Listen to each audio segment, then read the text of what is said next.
Бүкіл дүние біздің айналамызда қозғалып тұрғандай. Адам табиғат патшасы деп ойлаймыз. Бірақ мәселе әлде қайда күрделірек. Адамның, жануарлардың саулығы және қоршаған орта бір-бірімен тығыз байланысты. Және біздің әл-ауқатымыз бүкіл экожүйенің тепе-теңдігіне тәуелді. Мұны соңғы пандемия дәлелдеп берді. Тепе-теңдікті бұзған жағдайда біз өзімізді инфекция қаупіне ұшыратамыз. Бұдан қандай сабақ алуымыз керек? Жабайы аң түгілі, үй жануарлары да қауіпті инфекцияларды тасымалдауы мүмкін.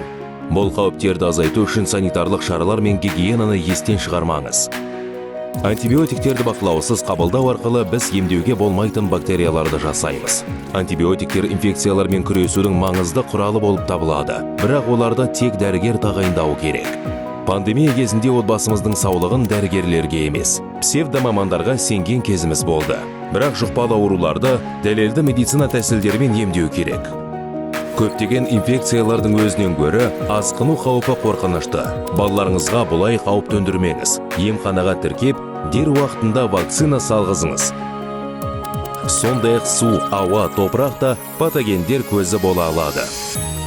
Инфекция қаупін арттырмау үшін қоршаған ортаны ластамаңыз.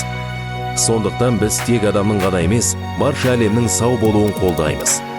Сау әлем бұл жұқпалы қауіптерден бірлесіп қорғануға, жаһандық денсаулық сақтау жүйесіне, әрқайсымыздың жеке жауапкершілігімізге деген жаңа көзқарас. Сау әлем бұл көптеген бөліктерден тұратын пазл. Оны өзіңіз бен отбасыңыз үшін дұрыс құрастырыңыз.